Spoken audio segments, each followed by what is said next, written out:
Isu hangat pagi ini, pindah perkara 10, bagaimana jika UMNO sendiri bertindak memecat Perdana Menteri. Berita sepenuhnya, sidang khas Parlimen akan berlangsung untuk memindah perkara 10 Perlembagaan Persekutuan dan bukan nyarang Undang-Undang RUU anti lompat parti. Untuk memindah perkara 10 perlembagaan tidak semudah yang dijangka, memandangkan ia memerlukan sokongan 2/3 majoriti di Dewan Rakyat pada ketika kerajaan yang dibentuk ketika ini tidak memiliki sokongan majoriti besar. Pelbagai pihak memberi pandangan berhubung langkah yang hendak diambil kerajaan memindah perkara 10.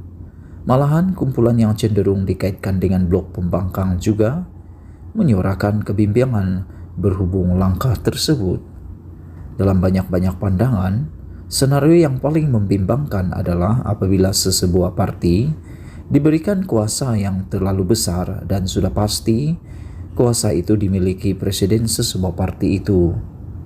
Senario politik yang paling mudah boleh berlaku adalah sekiranya Perdana Menteri enggan mematuhi keputusan UMNO membubarkan Parlimen bagi memberi laluan pilihan raya umum PRU diadakan, dan kemudian parti mengambil tindakan memecatnya. Ia bakal memberi implikasi yang teruk terhadap dirinya sendiri. Apabila seseorang dipecat partinya, jika mengikut pindaan yang dicadangkan dalam draft yang dibentang, seseorang ahli parlimen itu perlu mengosongkan kerusinya dan tidak boleh bertanding selama 5 tahun. Untuk rekod, buat kali pertama dalam sejarah UMNO, seorang Perdana Menteri dilantik bukan datang daripada individu yang menjawat jawatan Presiden Parti. UMNO kini diterajui Presiden Datuk Seri Ahmad Zahid Hamidi yang diketahui umum berdepan puluhan pertuduhan kes mahkamah bersama rakan karibnya Datuk Seri Najib Razak. Apakah jaminan UMNO tidak akan memecat keahlian seseorang itu? Bahkan, sebelum ini Tan Sri Muhyiddin Yassin yang memegang jawatan timbalan Presiden Parti pun dipecat hanya kerana membangkitkan isu penyelewengan 1MDB. Selain itu, Zahid dan Najib juga tidak mempunyai masa yang lama untuk melepaskan diri masing-masing daripada pertuduhan kes mahkamah yang dihadapi mereka. Apakah jaminan mereka tidak sanggup melakukan apa sahaja untuk terlepas daripada hukuman? Pakar undang-undang Profesor Emeritus Datuk Dr. Said Salim Faruqi juga sudah menyuarakan kebimbangannya berhubung senario sama yang mungkin akan berlaku selepas ini sekiranya perkara 10 perlembagaan itu dipindah. Sad Salim berkata, ini cadangan sedemikian adalah bertujuan mengukuhkan perpaduan parti yang kemudian menjadi hasrat perlembagaan, namun kelemahannya ialah ia akan memberikan kepimpinan parti terlalu banyak kuasa yang menyebabkan mana-mana ahli parti tidak dapat bersuara atau mencabar pemimpin parti. Masalahnya ialah jika parti tidak mempunyai kuasa untuk mengambil tindakan terhadap seorang ahli parlimen MP, maka saya dimaklumkan oleh sesetengah pihak bahawa apa yang MP itu boleh lakukan ialah kekal bersama parti secara rasmi, namun teruskan mengundi menentangnya sehingga mungkin menyebabkan parti itu tewas atas undi percaya. Malangnya, tidak ada penyelesaian yang sempurna seperti dalam kehidupan. Jadi dalam isu undang-undang, kita perlu mengambil jalan tengah dan mencapai keputusan yang paling kurang merugikan, katanya dipetik dalam wawancara bernama.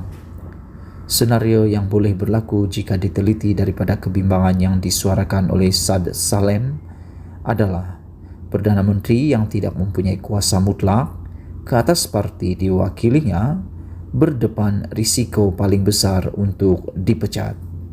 Beliau juga berkata tidak wajar undang-undang jenayah dibawa bersama dalam isu lompat parti ini.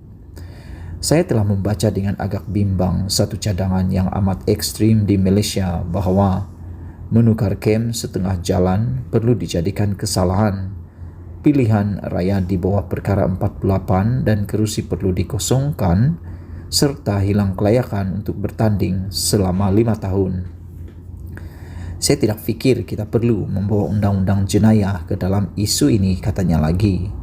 Dalam pada itu, umum mengetahui semasa Perhimpunan Agung UMNO lalu, desakan dan tekanan berterusan diberikan kepada Perdana Menteri berhubung isu pembubaran parlimen yang dibangkitkan banyak perwakilan semasa sidang parti itu. Ia belum lagi diambil kira insiden di Malukan semasa pilihan raya negeri PRN Johor apabila sekumpulan penyokong UMNO Barisan Nasional bersorak mendesak pembubaran parlimen dalam video tular. Langkah untuk memindah perkara 10 itu mungkin dapat memuaskan kehendak pembangkang yang berterusan mendesak RUU anti lompat parti dibentang dengan segera. Tetapi ia juga mungkin memberi implikasi lebih teruk terhadap sistem demokrasi negara pada masa depan. Adakah Perdana Menteri mahu menggadaikan masa depannya demi semata-mata tuntutan pembangkang yang hanya mahu memorandum persefahaman MOU dilaksanakan, tetapi pada masa sama mereka juga tidak mahu menyokong usul kerajaan? Dipetik dari Agenda Daily. Sekian isu hangat petang ini. Jangan lupa tinggalkan komen Anda. Sila tekan butang subscribe. Kita jumpa lagi. Bye-bye. Selamat petang, salam sejahtera. Isu hangat petang ini, PH mahu sidang kedua RUU lompat parti diumum Isnin ini. Berita sebelumnya, Majelis Presiden Pakatan Harapan menuntut sidang khas kedua bagi meluluskan undang-undang anti lompat parti ditetapkan pada Isnin ini.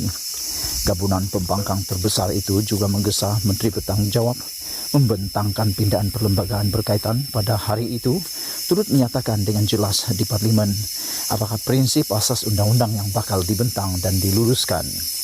Perkara itu dinyatakan dalam kenyataan bersama pemimpin kanan keempat-empat parti komponen PH daripada PKR, DAP, Amanah dan Pertubuhan Kinabalu Progresif Bersatu APKO sebentar tadi.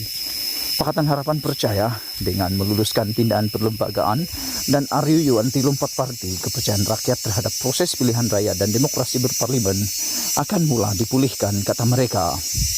PH juga mengulangi pendirian bahwa meluluskan RUU itu merupakan antara syarat utama dalam perjanjian persefahaman MOU mereka dengan kerajaan. Mereka berkata perkara itu telah ditegaskan dalam surat jawatan kuasa pemandu MOU Transformasi dan Kestabilan Politik yang melibatkan wakil kerajaan dan PH semalam. Sekian isu hangat petang ini. Jangan lupa tinggalkan komen Anda. Kita jumpa lagi. Bye-bye.